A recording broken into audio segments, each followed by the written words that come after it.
Hello again, everyone. Welcome back to Codename Iceman. Here we are. Let's quickly hide our gun. We are at the compound. It's about time to rescue the ambassador. The ambassador to the Middle East, I might add. Apparently the entire Middle East and North Africa, since that's where we are, not the Middle East, has just united into a single country now? Maybe? I don't know. Yeah, whatever. Let's, hide the gun. You hide the weapon in the food. Good. Love my gun-flavored falafel. Get food. You pick up the food with the hidden weapon. Exit van. You open the door of the van and step out. Just need to get to the next page of my list of things. Hello. I am just your average Caucasian Tunisian caterer. The guard speaks to you and insists, "Your name?" "Shlinka Abdul," you reply. Shlinka? Someone with better knowledge should please tell me whether, number one, that's a real name, number two, if it's not a real name, whether it is just incredibly offensive, because something tells me it is.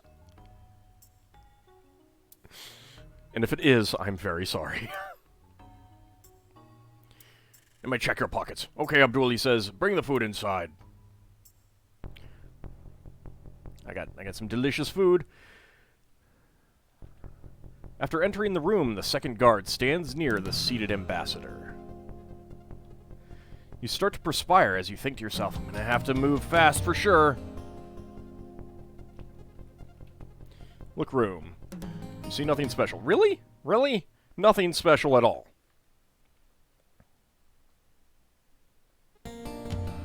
He looks pretty ruthless. You see a mosaic on the wall. He looks pretty ruthless. He looks a little worn out from his ordeal. Yeah, I mean, he's been captured for like weeks now. It's just a wooden table. Put food on table. I like the music, though. You carefully place the food on the table. Remove lid. This seems like not a whole lot of food for these three people. And then I want to, in a stern voice, the guard says, "Just give the man his food and get on with your business." Get gun. Quickly, you grab the gun and point it at the nearest guard.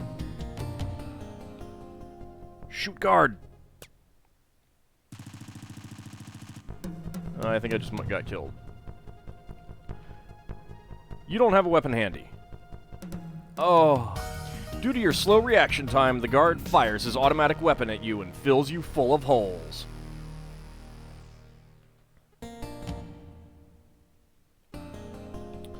Put food on table.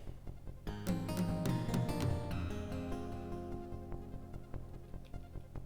might need to slow the game down a bit.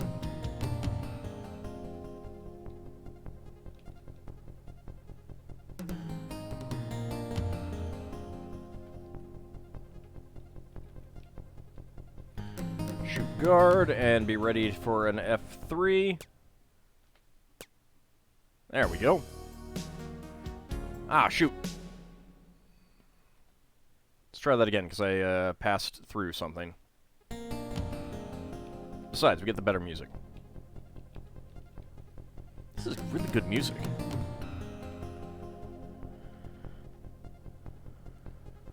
Open lid.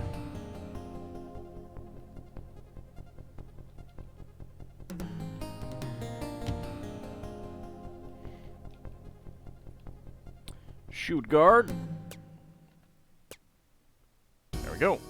You fire a second tranquilizer dart at the remaining guard. The fast-acting drug takes effect as he clutches his chest and slumps to the floor.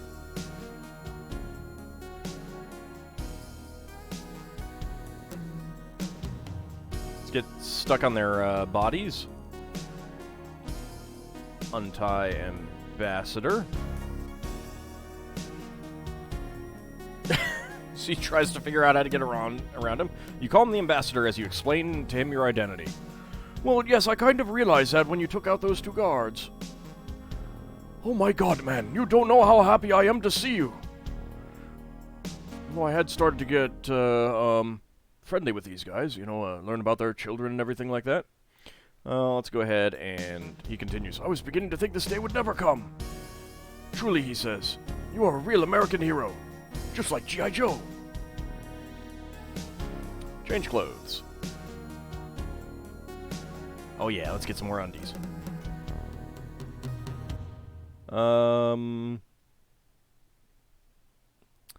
Let's see.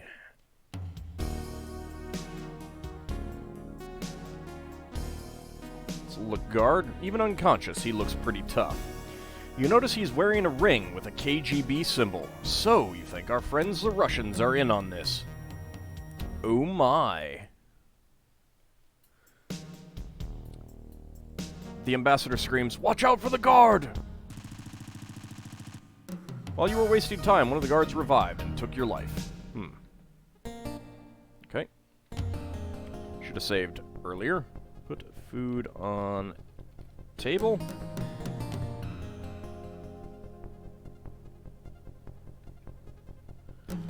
Open the lid. Get gun. Shoot guard. There we go. Untie ambassador. Or wait until that happens. Ambassador. Let's fumble around. Boop, boop, boop, boop, boop.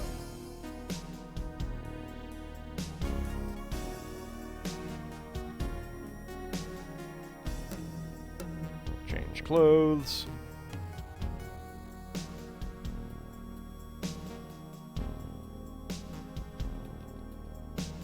Look guard. Alright, let's quickly save. And leave.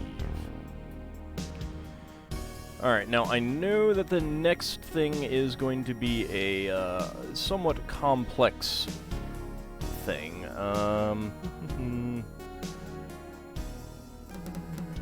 So we'll see how this goes. We'd better get out of here quick, you urge the ambassador.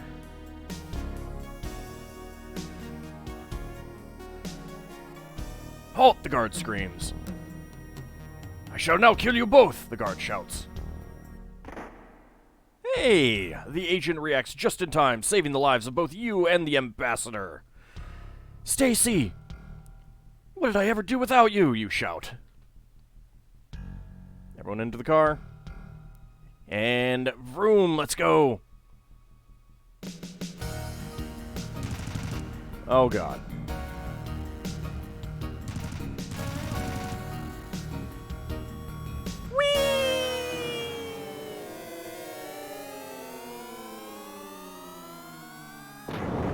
Unfortunately, you didn't turn right. I tried.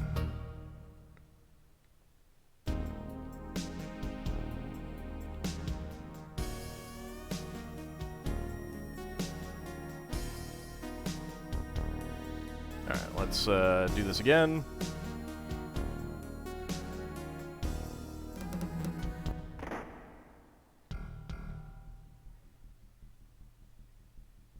How they got so close to us, I don't know, but also, not that many guards here, are there?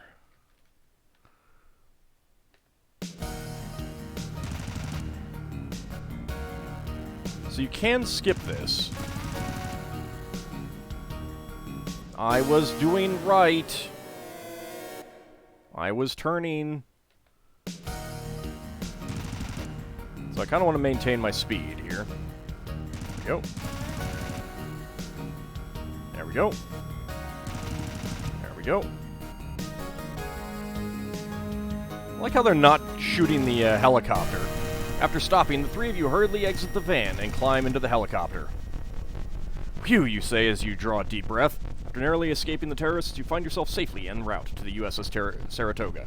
As these guys just jump up and down. No, no, they got away with our ambassador captive, no!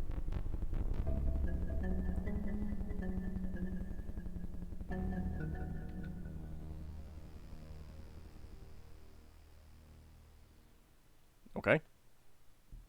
There we go. After landing aboard the aircraft carrier USS Saratoga, you attend a mandatory debriefing with the captain and his staff, where you learn the following. Commander Westland, says the captain, United States intelligence confirmed that the terrorist group guilty of the abduction of Ambassador Lloyd was in fact infiltrated by the Russian KGB. Further, he continues, the KGB instigated the abduction knowing the incident would strain relations between the United States and Tunisia. The underlying motive being, he emphasizes, that Tunisia would finally sever relations with the United States and halt the oil trade. I mean, if Tunisia didn't do it. The captain continues, had the incident been successful, the effect would have left the USSR manipulating the bulk of the world's highest grade crude oil. This, my friend, would have had definite negative impact on the economy of the United States. We could have just switched to electric cars. In a voice of praise, he says, the success of your mission, Commander Westland, has turned the tables on the KGB effort, and more important, will expose the world of their devious methods. In closing, the captain says to you, Commander, words cannot express the appreciation we feel for the success of your mission. The United States Navy is very proud of you. And now, Commander Westland, above us on the flight deck of the Saratoga, a special award ceremony awaits you.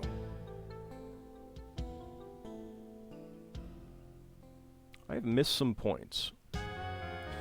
The presentation is about to begin as you listen to the band play Anchors Away. You wait with anticipation as the band continues to play. Your heart rate increases as the surrounding excitement pumps adrenaline into your blood. You hear someone shout the military command, Fire at will! Attention!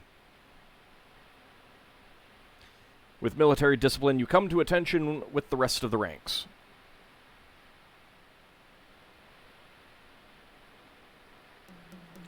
Return the salute of the Rear Admiral, and then he speaks. Commander John Westland, because of your courageous effort, this mission has been a complete success, although you didn't get full points. Oh, no, I know why. The skills you so expertly demonstrated when taking the emergency command of the USS Blackhawk have earned you the coveted Gold Dolphins. There are some points that I could have gotten, except I got stuff from the dice game. Further, the Rear Admiral says, with great pride and honor, it is a pleasure to present to you the Navy Distinguished Service Medal. The Rear Admiral salutes. You proudly return the Rear Admiral's sharp military salute, accidentally hitting him in the face, and thus you get court-martialed. In closing, the Rear Admiral says, Washington has ordered a field-generated promotion to the rank of captain. Congratulations, Captain Westland. Is that really a thing?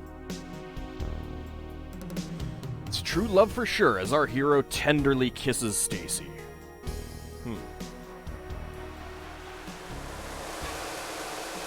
Well, those planes went by too fast for me to see what those were.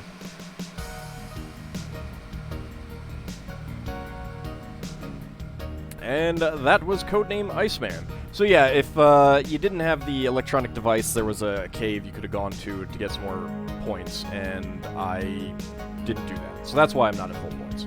Thank you for playing Iceman.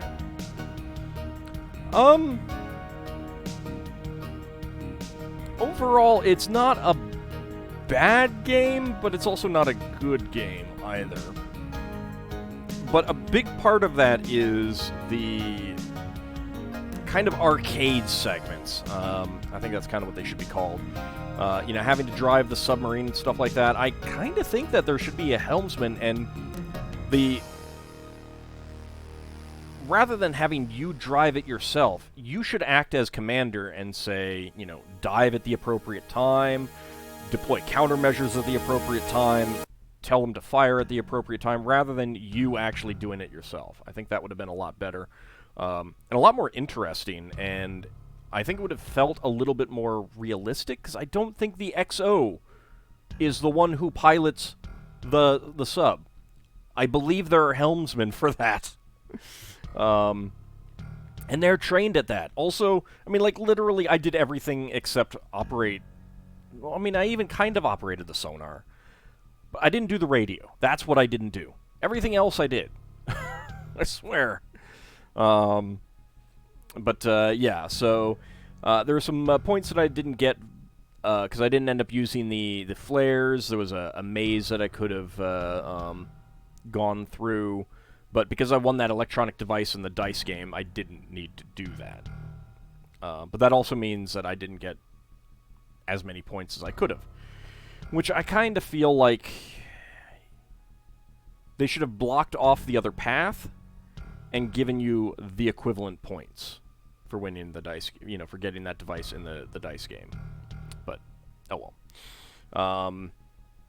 But yeah, I mean, it's certainly an interesting game. It's very different from what I mostly played as a kid, the King's Quest and some of the Space Quest games and some of the other ones.